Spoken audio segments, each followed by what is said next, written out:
Sharma Upadhyay with examples of bank defaulters like Vijay Mallya absconding from the country still fresh in the minds of people. China has shown the way on how to deal with debtors, launching a crackdown against 7 million bank defaulters. These people have been blacklisted, restricted from travelling by plane, applying for loans or credit cards, or even getting promoted.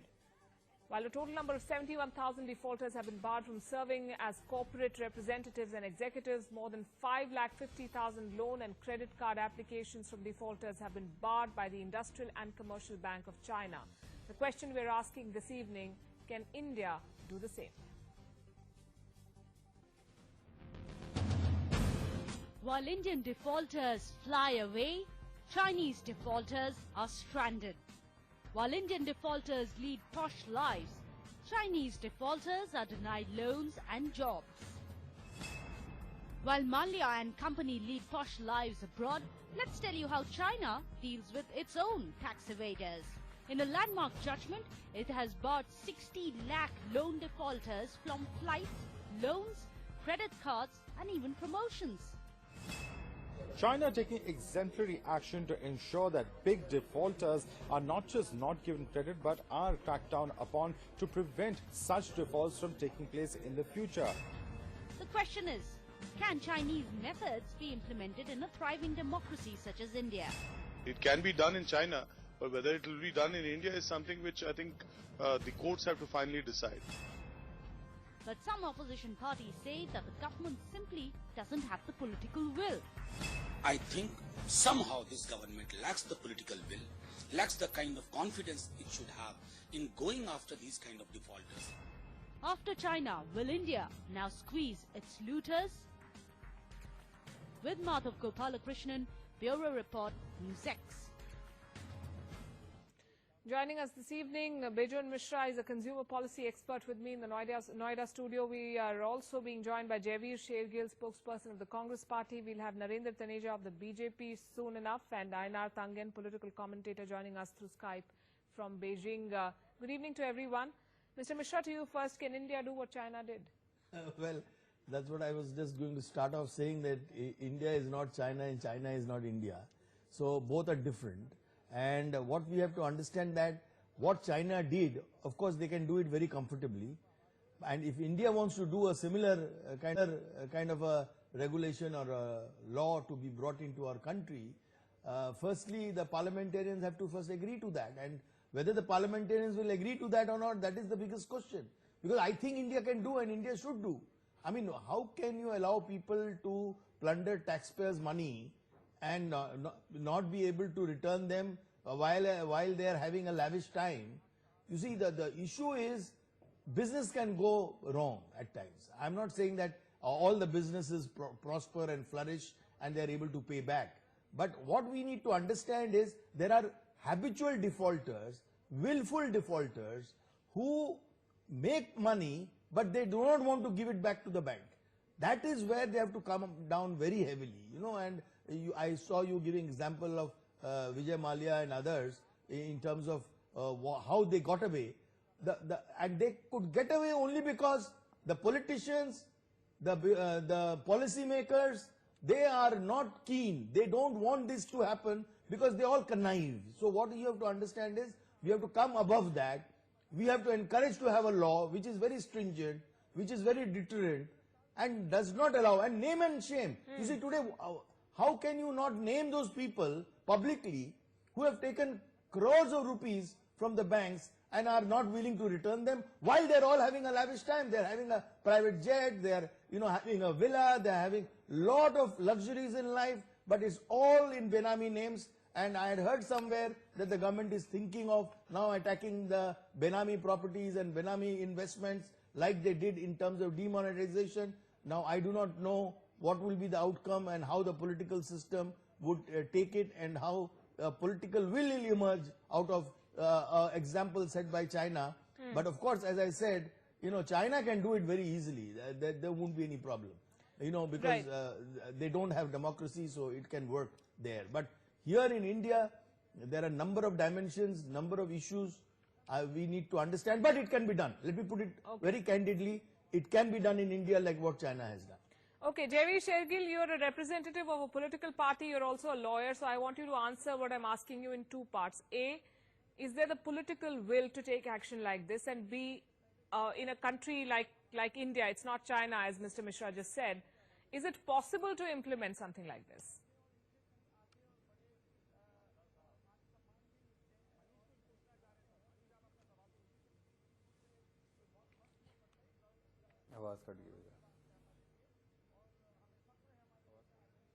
Okay, we'll try and reconnect with Jaiveer. Narendra Taneja, it all comes down to political will from Vijay Mallya to Moin Qureshi. It seems we tread with too much caution when it comes to high-profile defaulters.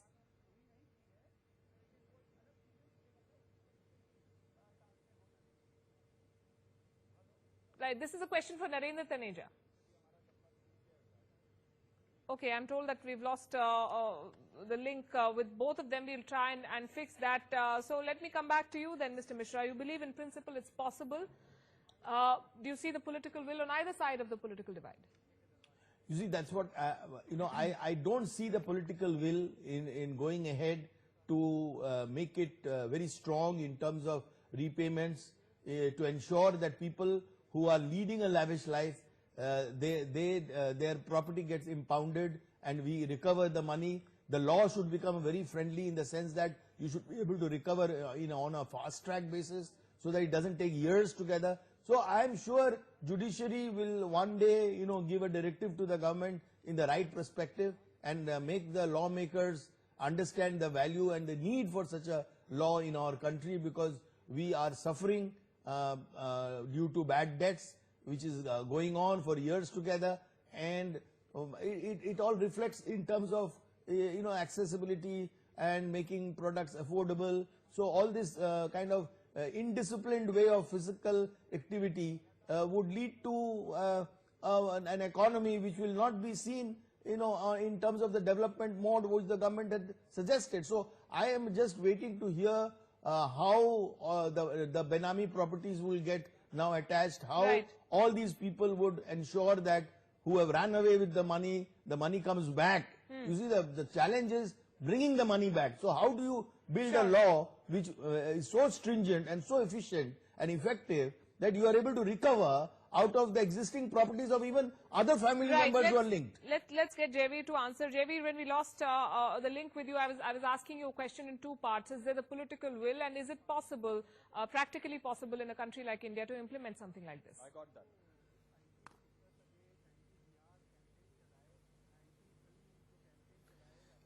First, subject to factual correction, I think this judgment has been passed by a court in China regarding the enforcement or follow-up of NPS. Okay. We have to keep in mind that a similar case is pending in the Supreme Court of India, who are expressing their concern on the growing NPS in India. So hopefully Supreme Court will follow the suit. Now coming to political will. Looking at the seriousness and the pace at which NPAs are growing, and the adverse impact it has on the economy, we definitely need stricter laws.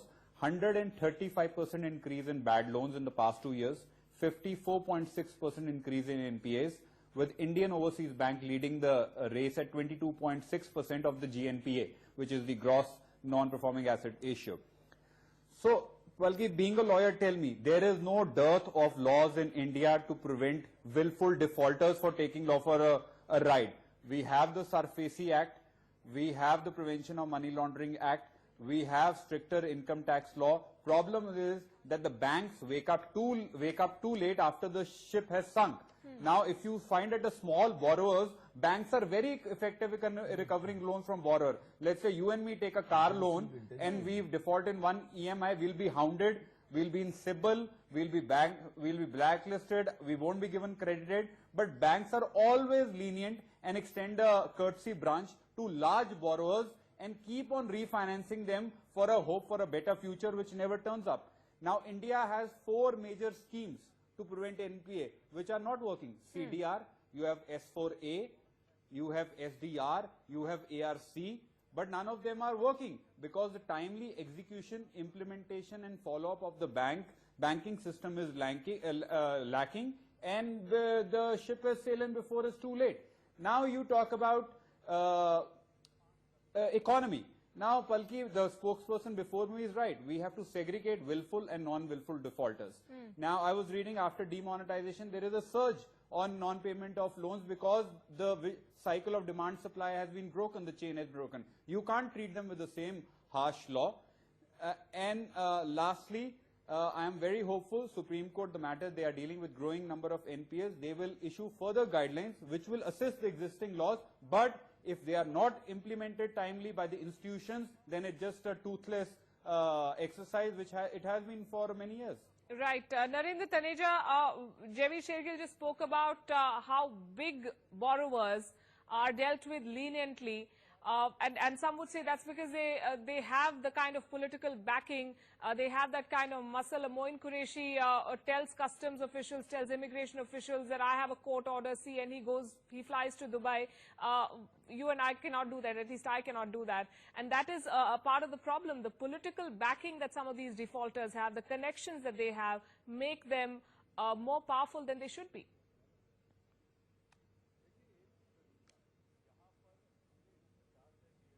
Well, that's the culture Congress introduced at the first place. And that's this the kind happened of last year. What I just talked about happened last year. Years. All my, friend from the Congress party is saying is basically, no, but this is, look, you're just talking at the tail. Look, you have to look at the whole animal. I mean, where did the whole thing start? Whether in, defaults or who basically was giving, look at, for instance, Vijay Mallya. Look at the history of Vijay Mallya's case. Who actually gave the loan? There was political intervention, there was all kind of interventions, and then finally, what happened, and now we are trying to bring him back, as you know that. But you see, the topic we're discussing is India and China, what China has done. But look, China is a different political system, and India is democracy, completely different system. At the same time, using this democracy, what the Congress party, UPA 1, UPA 2 did. They did what they did, and this, I'm sure they must have done for some reasons. We all can speculate. But the law is going to take its own course. But I think, what it is important, if we really want to say that, look, all that's wrong with it. No. Who can fix a problem which Congress created for long 60 years? We are working very hard on it. I'm tired of the 60-year argument. You've been in power for 3 years. You could have done. What has this government done against willful defaulters? The Congress was voted out because it wasn't. Absolutely. Yes. Absolutely. Number one, the way, the culture that they introduced, listen to me. You have asked a question, now have patience. Sure. Listen to me. You have asked a question, now have patience. Sure. You see, first of all, the culture they introduced, where the political intervention, all that you needed for heavy loans, that's stopped, is gone, is thrown into the Bay of Bengal. And that's why Congress is crying out in the street and in UP all across Uttar Pradesh. Number two, you see, when it comes to giving loan, every single thing is being done on merit and very, very professionally without any political intervention. You can feel this fresh air in the entire banking system. At the same time, we are hitting at the very root of this problem, and that's why we brought in the demonetization to basically fix the problem at the very bottom and at the very top. And the results are there, and the people of the country are supporting, except Congress party. Everybody is supporting this. Number four, it's very easy to talk about, pick up some point at the tail, but look, where is the head?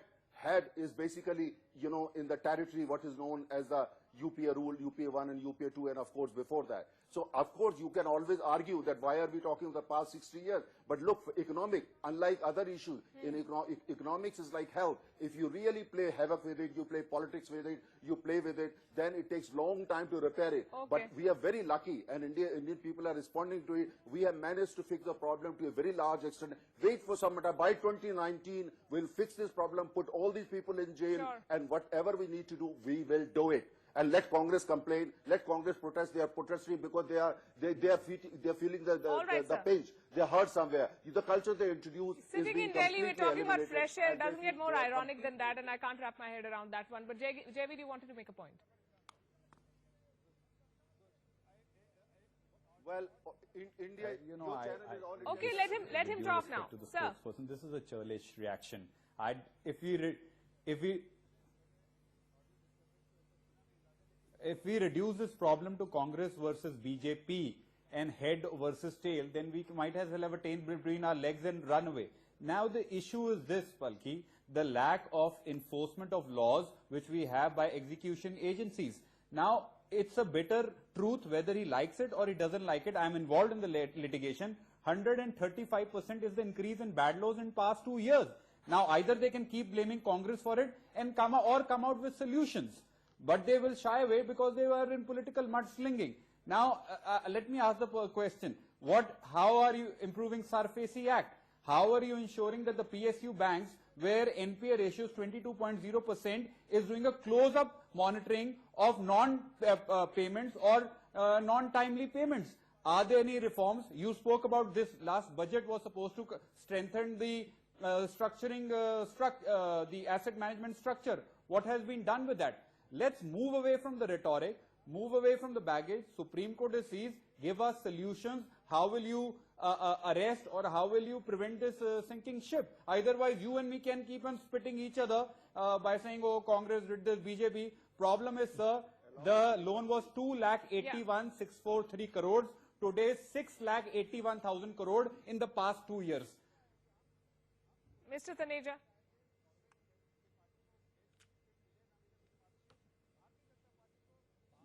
Yeah, you see, I'm glad he says that let's not kind of look at it only with this idea of the Congress and BJP and so on and so forth. I think very good idea. As far as the banks are concerned, if you give me example where you have seen the political intervention or political facilitation in favor of any business house, any company, any entity, any national public sector or private sector, where you see there people are banks are complaining about political intervention. Give me one example. We have stopped it. Please appreciate that. Please appreciate it.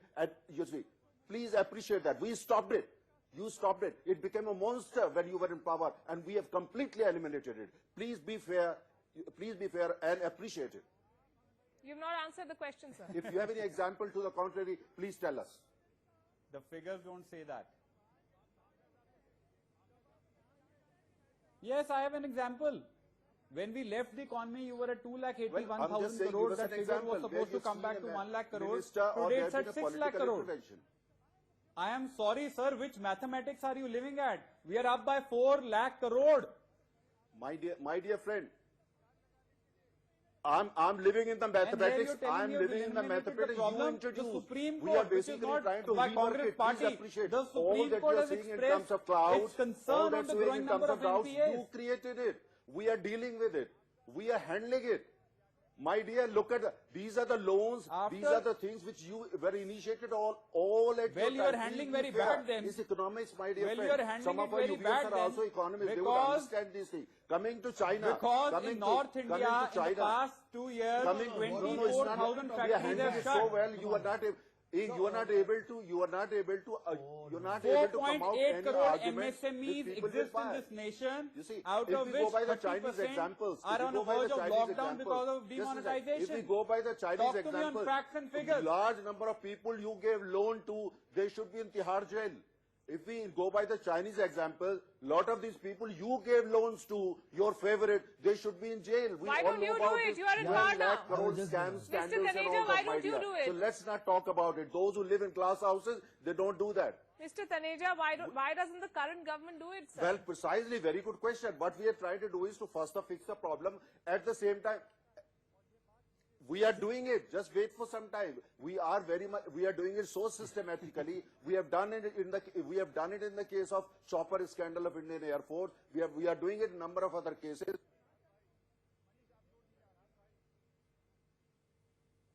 Sir, how is it NPA? Please, I don't think so. You know what the topic is we are discussing. Okay, we'll wait for Mr. Taneja. His connection is a bit flawed right now. It's frozen. Let me get in our guest who's been patiently listening to all of us from China, Einar Tangen, political commentator with us from Beijing. Mr. Tangen, we are trying to understand what is being done in China and if it can be replicated at some level, on some level here in India.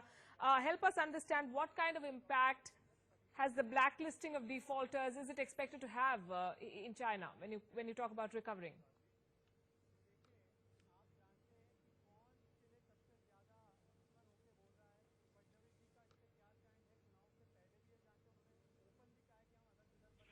Well, quite frankly, it'll start having a greater impact as they go forward with efforts like this, where they publicized it. This is 6.7 million people who are on this list.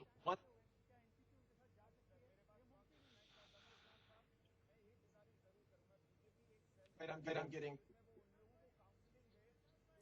Yes, do go on, sir. In any event, the situation in China is different from India. Because you have here they have a very immature legal system. They don't have bankruptcy. I think they might have an opportunity to kind of break out of have a very much manipulated by power as you have in India. It's possible to delay things for a great deal of time. There's a lot of injustice. The issue is they can change this by going from something things like right. All right. So we could make much sense of, but what I understood, Mr. Mishra, is this, that the systems are very different, something that we've already discussed. Yeah. And so it's going to be very hard, and a law is only as good as its implementation, and we come back to the same issue. Is there the will to fix this problem?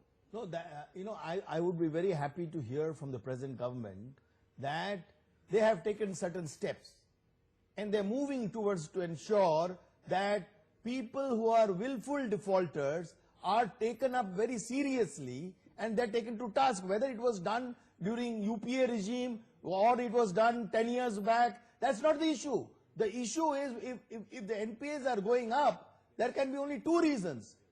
The first reason is the economy is not doing well, due to which people are unable to manage their business, and that is how the defaults are going on. So they have to do certain policy checks, some correctiveness, some incentivization to encourage business to sustain themselves and not go sick. That's the first step.